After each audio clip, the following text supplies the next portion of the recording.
So are you ready for another Julia Child French pastry? They always kind of turn out. Welcome back to Jamie and Julia. Oh! Bon appetit. This is my very first sponsored video, so just bear with me while I stumble through this ad read. Brand deals. Look at me go. Shout out to my sponsor, Native. So when I'm making these videos and I'm spending my days in this kitchen, it's hard work. Well, it can be. I can get stressed. I think you've seen me stressed. When that happens and I start to stink, Native has me covered. It applies light as air and dries on contact and saving my clothes from those yellow stains. Not a good example. And leaving me feeling fresh.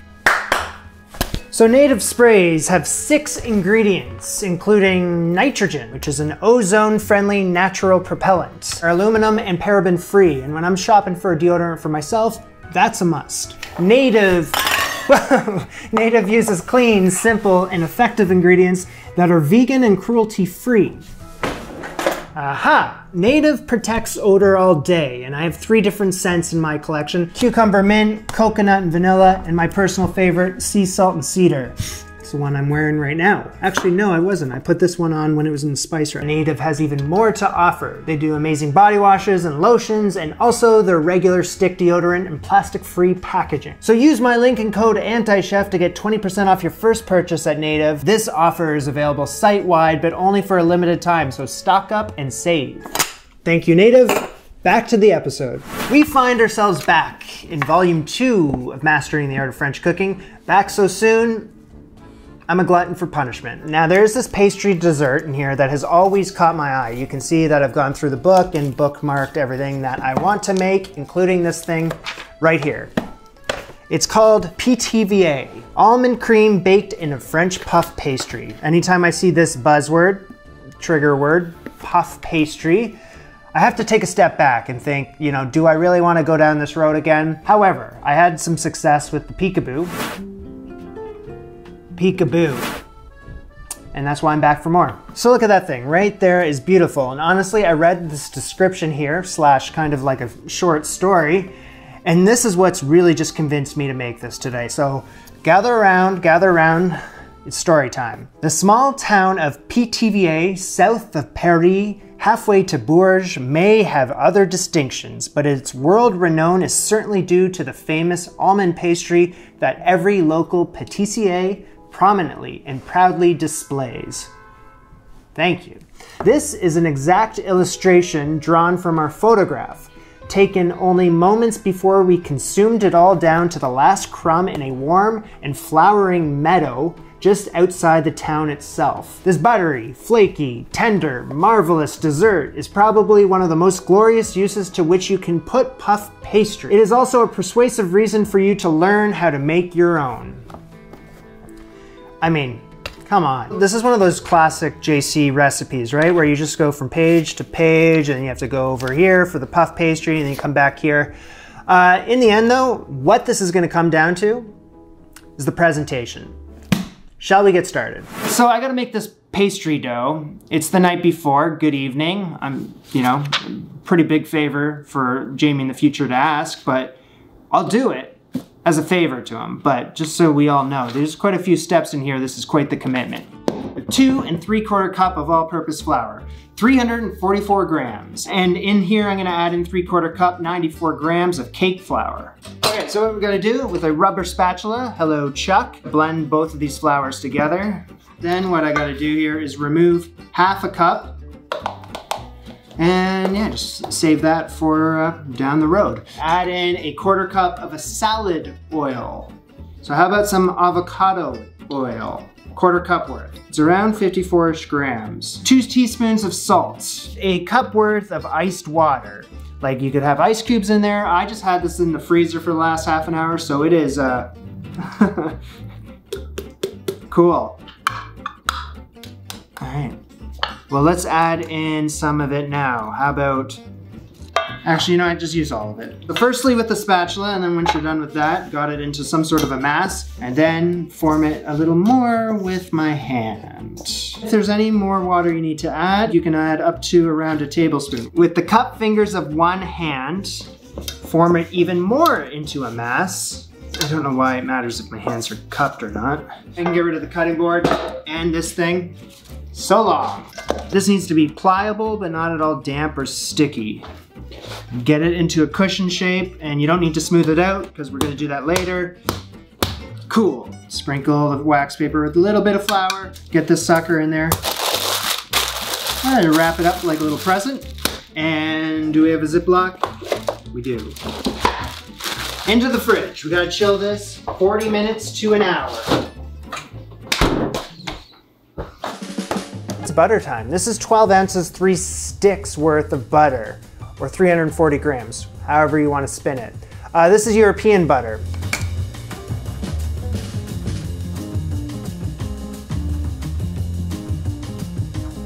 Beat the butter with a rolling pin to soften it. I guess that one is soft. Huh, who'd have thunk it? I just took it out of the fridge. Well, let's beat this one. We've done the butter test on this show between American and European butter. And the results went in favor of the European. It's just like when you're smashing it like this, it sticks together. With the American stuff, it like starts crumbling apart. Here's the American butter. That's the European butter. It stayed smooth and consistent. This stuff's all kind of like crumbly. It melts faster. It's gonna have a more buttery flavor to it. This checks out. With a scraper or the palm of your hand, this is not my palm, smear the butter. It's gonna be smooth and a spreading consistency, but still cold. Supple, she says supple, right? If butter is not supple enough, you can't spread it over the dough. Well, this is. Now we're gonna take the reserved half a cup of flour and get it all up in this butter. I guess I have to use the palm of my hand because the scraper wasn't cutting it. Gotta keep the butter cool. If the butter is too soft, it's gonna ooze out of the dough as it is rolled. Julia loves wax paper so much. Just put the butter on there for now. Go in the fridge for a minute. Bring the dough over here. See, wax paper overload. Lightly flour the surface and the dough. There's flour all over the place. Pat out the dough 16 to 18 inches long. Push it rather than rolling it so that you will activate the gluten as little as possible for this first operation. Okay, is that 14 to 16? 17, fantastic. Over the upper 2/3 of the dough goes the butter. And you gotta switch the page, but your hands are all buttery. Butter up 2/3 of this, but leave a 1/8 inch border that's unbuttered around the dough. Well, give or take, yeah. And then make sure it's flat. Fold the bottom unbuttered part up to the middle. Fold the butter part to cover it. Counterclockwise turn flap of the dough to your right as if you're opening a book. Okay, so the dough looks rough. That's okay. And there's like these dark spotty patches, which is the oil. Yes, it's all gonna smooth out by its final turn, guaranteed. Always make sure the surface lightly floured, as is the dough, lightly floured. Starting about an inch from the edge of the dough, roll your pin rapidly to within an inch of the far end. After a few more rolls, you should have around 16 to 18 inches. You know, you want a nice looking rectangle, so even at the sides with the rolling pin.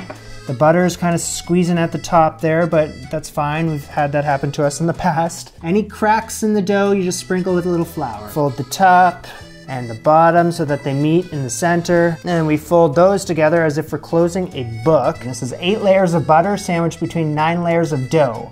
So I gotta do a little imprint on the very top. See? There. This is my second turn. Into the fridge for another hour. If it's firm enough, you pound it. No, that's not staying in the video. Lengthwise and crosswise. As long as I'm giving the dough the proper rest times and keeping it chilled, there's no problems. Fold this into the middle, fold this into the middle like a book. Into the middle, into the middle.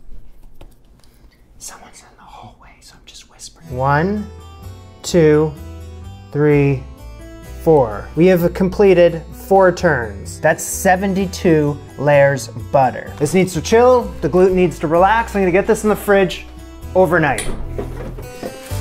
I'll see you tomorrow. Thank you.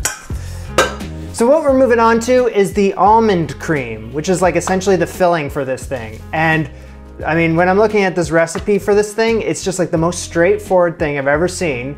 It's hard to believe it's even in this book.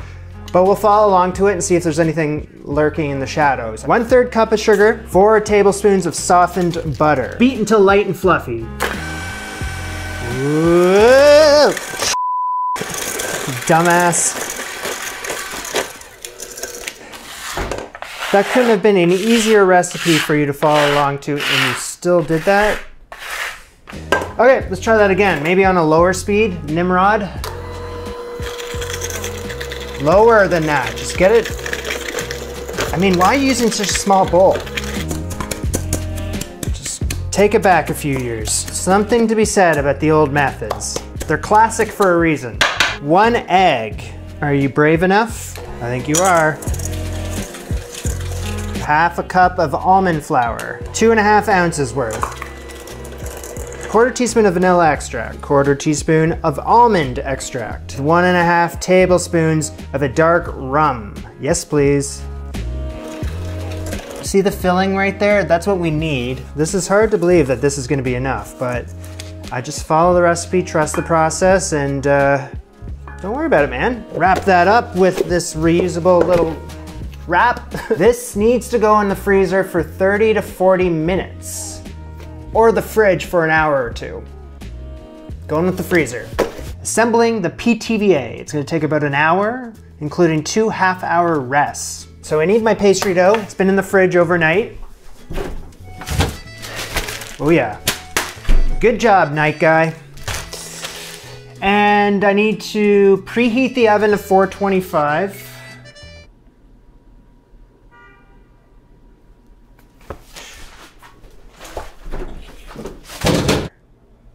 What am I supposed to do?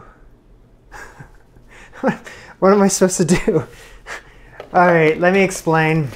The recipe for this Pithiviers calls for a chilled classic French puff pastry. Right, so we think we're covered, right? Well, it says page 118. Here it is right here. It's a classic French puff pastry. There's no problems as of now, right? Because that's what I followed along to, right? Wrong. I went to page 113 for some dumbass reason, and I followed along to the simple puff pastry. Or not me, but the guy from last night. That asshole. We had the butter on the 2/3 of the dough and we started doing those folds, right?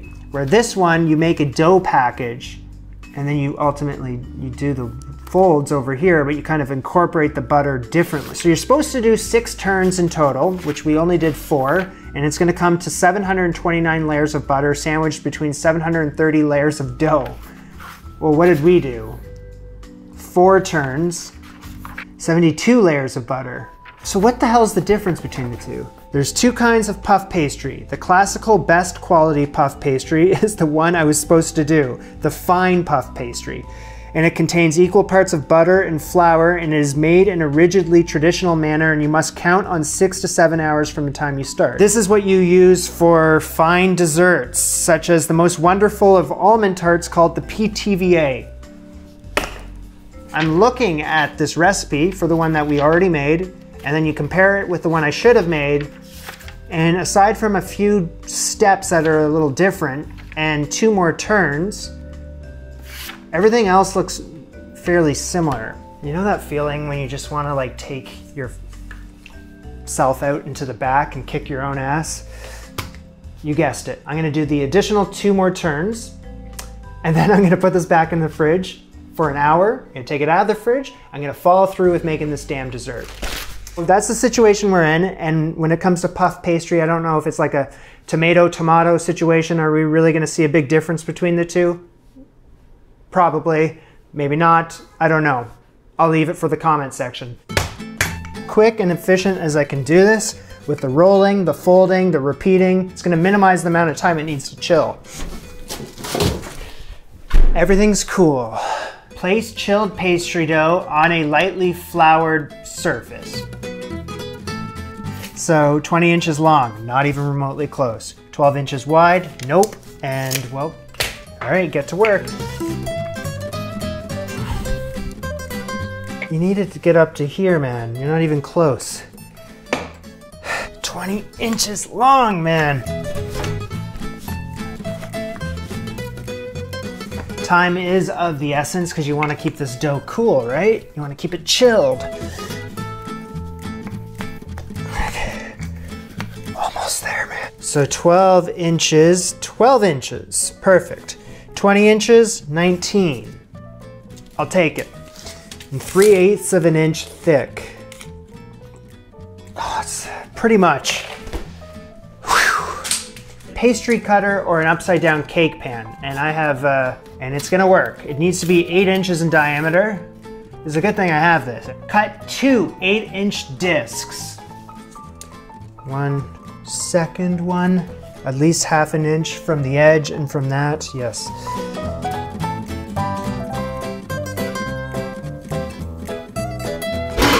Okay, so pizza pan. I'm gonna go to parchment now. Flour on the parchment paper. Roll the first disc onto the pin over here. And parchment paper on top of that. Second one on top of that. So keep it refrigerated like this for 20 minutes. Okay, so we do have leftover puff pastry dough. And okay, so she says, combine all of this.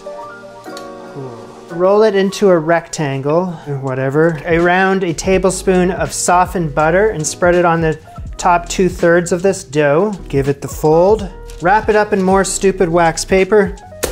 I'm gonna put this in the fridge to chill for an hour. I'm gonna repeat what I just did with the rolling and the folding. And then, you know, preserve it however you want. I'm gonna put it in the freezer, and then next time I wanna use it, take it out, and it should preserve its flakiness. That's not the focus today, so let's just forget about that. I kind of misunderstood what she was trying to say here in terms of how to put this into the fridge. I didn't need to put them on top of each other like that, but I did. I did it, so whatever. It's all good. So I think I'm gonna put this one on the baking sheet. This one can stay on the parchment paper. I'll put this back in the fridge. We're making a show here. You wanna stay with the visually appealing cutting board. I'm going to spread this out into more than 8 inches in diameter with my fingers. Push it out. Okay, so I added some parchment paper onto this baking sheet because I can't remember if I'm supposed to grease up the sheet or not, so parchment paper will just cover my ass. Slightly bigger than 8 inches in diameter. Bring over the very chilled almond cream. Knead it into a cake, 4 inches in diameter, and put it onto the pastry dough. Important here that the almond cream be cold and hard, and that there be a free circumference of the dough 1.5 to 2 inches wide, all around. No problem. This will prevent it from leaking out of the pastry during baking. Cool. Paint the free circumference of the dough with cold water. Just keep this in the fridge. Second disc of dough here. And then we gotta do the same thing as we did the first time. This has to go on top, so make sure that it can fit, of course, more than 8 inches in diameter. And whatever you're doing right now seems to be working like gangbusters, so keep it up. And is that the way to go? Didn't really need to put this in the fridge. Unroll over the almond cream and the dough. So with lightly floured fingers and the sides of your hand, firmly press top disc to bottom disc all around the lump of almond cream. Turn a bowl upside down. About 3/8 to half an inch of dough should protrude all around from its edge. This is my smallest bowl. Is there any other bowl you can use, man? Saucepan, no. Mortar and pestle, is that too heavy? That is exactly what I need, but it's way too heavy. Use the pastry cutter. Firstly, of course, it's all about presentations. Cut off uneven edges all around so that you can make it look really nice. With the back or the front of a small knife, whichever works best, cut a scalloped border all around the circumference of the dough, spacing indentations evenly and about 1¼ inch apart. Press the bowl rather firmly for a final seal. A final seal. Rather firmly, you say? Well, this is firmly. Filling ain't going anywhere with that. Put that in the fridge just for a second, just to think. Turn the oven on to 425 and regroup. What do you gotta do? I think we're in good shape. 1 egg, cold water. Making an egg wash. You gotta get this prepared before you take that sucker out of the fridge. Do I have foil? I do. Time to get a little creative. I gotta make a little chimney. Do I really need to make it out of foil, or can I just use like a piping? This is what I'm gonna use as my chimney. I just thought of this. Is it oven safe? It is today. Butter this up. Bring over our star. She's very vague on this, but I gotta insert the chimney into the dough. So kind of cut a hole, I think. Just get in there. Here, insert the chimney. Perfect. Paint everything with an egg wash. 1 coat first to start. I was supposed to add the chimney after I did the first coat, but I didn't. And I gotta wait just a second here. I don't know, just do it now. 2 coats. So I'm gonna copy what she's doing in this illustration here, but I gotta cut a decorative design 1/8 of an inch deep. So it starts here and then it kind of swerves. So it's kind of like, ooh. Yeah.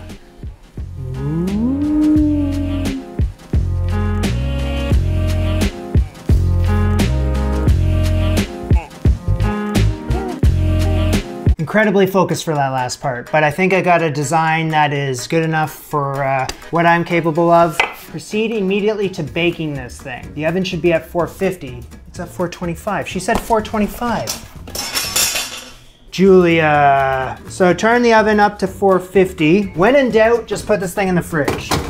It's the only thing that's saving me right now. So for those who have asked, yes, I have an oven thermometer, and I do monitor the temperature of the oven. So we're right on track. This goes in for 20 minutes.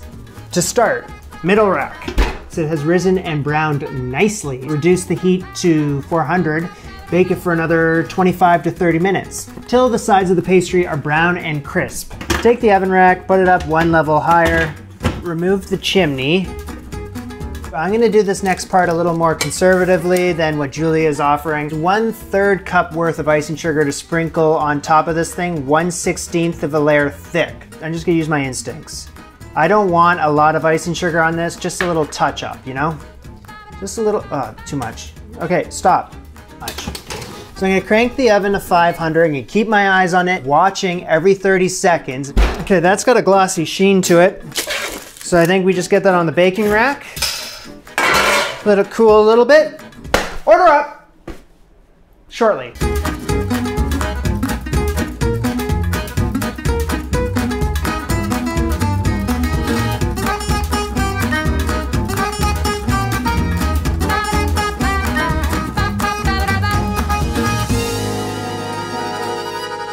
Look at all those layers. Let's listen to this crisp. Quiet on set. Shh. Whew. Whoa. Shall we? You know, honestly, a little more is not gonna hurt you. It's flaky, it's crispy, it's buttery. That puff pastry, phenomenal. It is hard for me to imagine what the difference would be between what I made and what Julia wanted me to make when it came to the puff pastry. I don't know. I guess I'll never know. I'll sweep it under the rug. It never happened. Okay, it's between us. The inside is magical. Sweet, very sweet, with that flavor of almonds in there too. And when you're biting through that pastry and you hit the center, like you've had an awakening. Someone's watching over you. It's Julia. This is Jamie and Julia. Bon appetit. Au revoir. What did Julia say? She was eating it in a meadow and she said, flowering meadow just outside the town. Buttery, so I said. Flaky, I said that too. Tender, that's a good one. Marvelous, I agree. Probably one of the most glorious uses to which you can put puff pastry. Exactly, that's what I was thinking.